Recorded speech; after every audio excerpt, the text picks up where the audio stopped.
Good morning and welcome to World News here on TVP World. I'm your host, Diana Skaya. And we begin this news bulletin with the latest updates regarding prospective Ukraine-Russia ceasefire talks. In his latest nightly address, Volodymyr Zelenskyy said he is ready for direct and substantive negotiations with Vladimir Putin in Turkey. Now, while the Kremlin is silent about whether Putin will attend the meeting, Zelenskyy reiterated that Ukraine always supports diplomacy and will be present in Ankara. I am grateful to the President for his support. I confirmed to him Ukraine's readiness for direct and meaningful negotiations with Putin. Ukraine has always supported diplomacy. I am ready to be in Turkey. Unfortunately, the world has yet to receive a clear response from Russia regarding numerous ceasefire proposals. Russian attacks continue. Moscow remains silent all day on the proposal for a direct meeting. A very strange silence.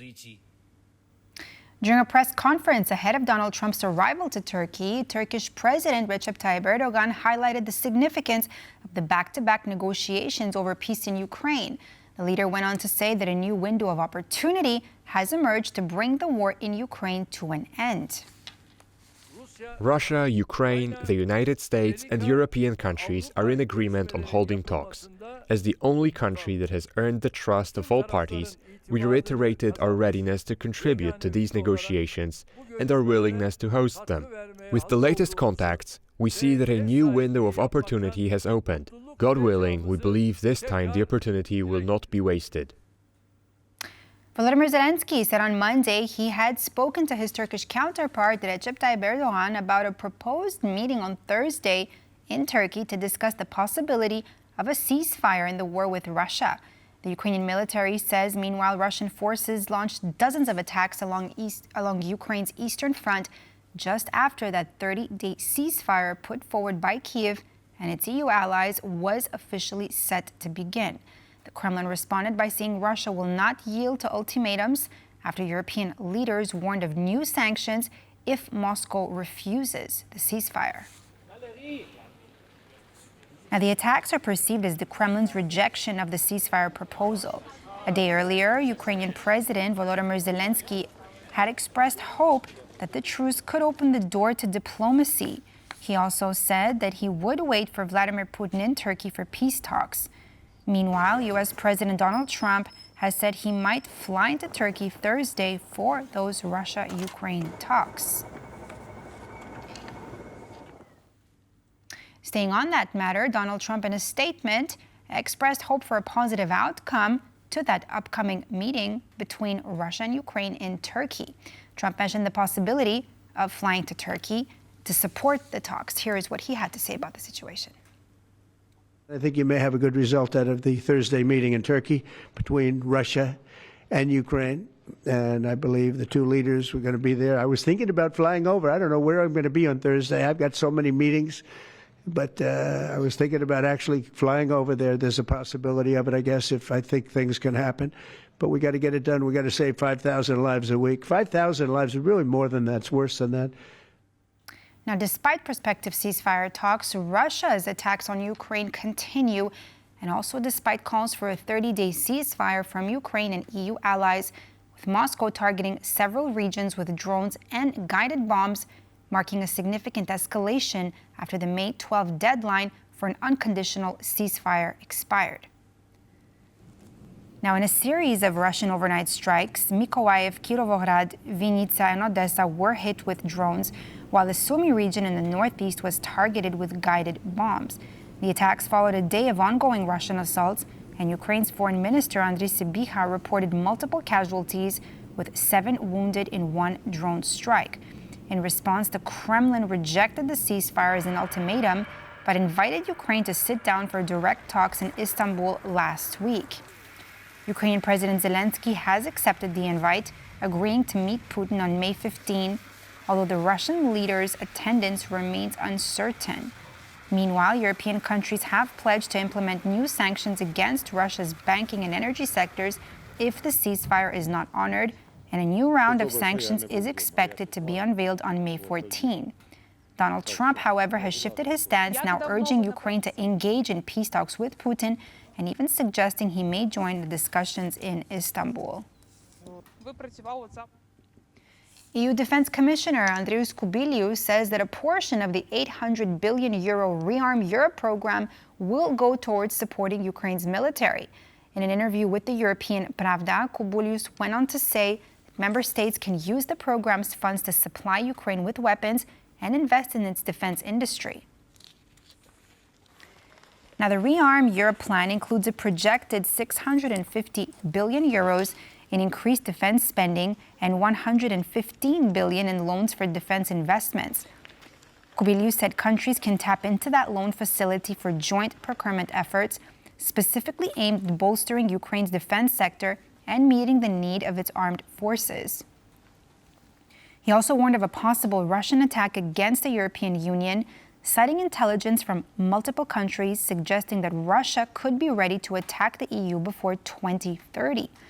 According to Kubilius, Moscow has shifted to a full war economy, and even if a ceasefire in Ukraine is reached, Russia is likely to continue producing weapons, preparing for a possible future conflict on a much larger scale. The United States has given Vladimir Putin a final off-ramp after subjecting Russia to a series of tests, offering goodwill and incentives to de-escalate the war in Ukraine, said Polish Foreign Minister Radosław Sikorski. Now, his remarks came following a meeting in London with top diplomats of major European powers, including Germany, Italy, France, Spain, the UK, and the EU, as well as a video call with U.S. Secretary of State Marco Rubio. After several months, the United States has put Vladimir Putin through a series of tests, demonstrating goodwill and offering incentives, giving him one final chance to take what Americans called an off-ramp, a way to step off the highway to hell. Ukraine's president has declared his readiness to travel to Istanbul and engage with Russian officials in any format. This once again shows that Ukraine seeks peace and is willing to make mature decisions and engage in dialogue. Now it's up to the Russian side to respond. Poland has ordered the closure of the Russian consulate in Krakow following evidence linking Russian intelligence to a 2024 arson attack on a Warsaw shopping mall. Deputy Russian Ambassador Andrei Ordash received a diplomatic note on Monday and called the accusations absurd, warning of Russian retaliation. Now, speaking to reporters following the meeting, Ordash dismissed the accusations as absurd and baseless and confirmed that the consulate must cease operations by June 30. The closure order announced by Polish Foreign Minister Radosław Sikorski is a direct response to confirmed links between Russian security services and the fire that destroyed a major shopping mall on Marewilska Street in May of 2024. The blaze affected some 1,400 shops and service points. Polish Prime Minister Donald Tusk confirmed that some suspects were already in custody, while others had been identified and were being pursued. Poland and Belgium have signed a letter of intent for the sale of 200 to 300 Polish-made Piorun man-portable air defense systems. The document was signed during a joint visit of Polish Defense Minister Władysław Kosiniak-Kamysz and his Belgian counterpart, Theo Franken, to the Mesko Arms factory in Poland, where the Piorun systems are produced. The deal between Poland and Belgium also includes military cooperation and training exchanges, particularly involving F-35 fighter jet pilots from both countries. Kosiniak-Kamysz praised Belgium's growing role in NATO and the EU's defense efforts, saying the agreement reflects the deepening of Polish-Belgian military ties. From today, the Kingdom of Belgium will be safer and equipped with some of the best hardware made in Poland, the minister said.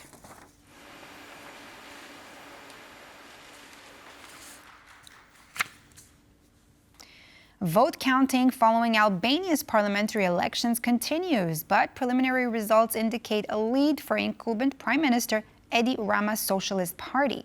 Now, these elections mark a turning point for Albania's bid for EU membership, with Prime Minister Rama having campaigned with the promise of making Albania a member state by 2030.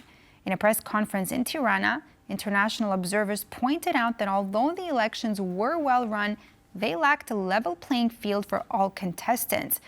Aisha Abacha is in Tirana and has the next report. Socialist Party leader and incumbent Prime Minister of Albania, Edi Rama, has been successful in securing a fourth term based on preliminary election poll results. Now, the Socialist Party that has been governing until now has been successful in securing 79 seats in the parliament, which consists of 140 seats, which gives them the right to rule by themselves. Now, this marks a turning point for the country's bid for EU accession, because the incumbent Prime Minister, has led his entire campaign on the promise to Albanian citizens to be part of EU by 2030. This promise can be materialized, can become true if the Prime Minister and his government actually keep on their promises and make the necessary reforms in governance and judiciary for Albania to stay committed to the rule of law. Indeed, just today, European Council President Antonio Costa has said that accession is a process based on merit. If the countries carry out reforms, they could even join before 2030. Against this backdrop, we have assisted earlier in the day to a press conference held by international observers that were in the country to make sure that the elections happened democratically and fairly. We have spotted the OSCE, the Council of Europe, the European Parliament among the observer missions, and they have said that the elections were well run and competitive, but lacked a level playing field for all contestants, with cases of incumbency abuse. Now, all the remarks were not consisting of only concerns. There were also praises, notably the inclusion of the Albanian diaspora, which was able to vote for the first time in the parliamentary elections, as well as the work of SPAC, which is the special structure against corruption and organized crime. Let's hear what the OSCE representative had to say about that. What we have heard and what we have seen about, for example, the work of SPAC, a special prosecutor against corruption and organized crime, that's a very promising work. That is a very good work, and we think that it had a lot of impact against the corruption and electoral crimes. With an unprecedented fourth mandate secured by the Socialist Party and Prime Minister Edi Rama, the promise for Albanian citizens is to join EU by 2030. Of course, this will be defined by the pace of legal reforms that the country will see in the upcoming period. Reporting for TVP World from Albania, Tirana, I'm Aisha Baja. President Donald Trump is traveling to Saudi Arabia for the first day of his tour of the Middle East. This marks Trump's first foreign visit in his second term in office. Trump's objectives in the region include securing economic deals and advancing key diplomatic issues in the region, including a Gaza ceasefire and Saudi-Israel relations. Now, during his trip to Saudi Arabia, Trump expects to convince the kingdom to join the Abraham Accords. Trump's special envoy for the Middle East, Steve Witkoff, said talks on the matter were proceeding, but after negotiations were paused after Israel began its ground operation in Gaza. Saudi officials have made it clear they won't move forward with the discussions unless they see real progress toward a two-state solution for Palestine. Following his visit to Saudi Arabia, Trump will travel to Qatar and then the United Arab Emirates on a tour set to end on May 16. And that's all for this edition of World News here on TVP World. I'm Diana Skaya. Thanks for watching.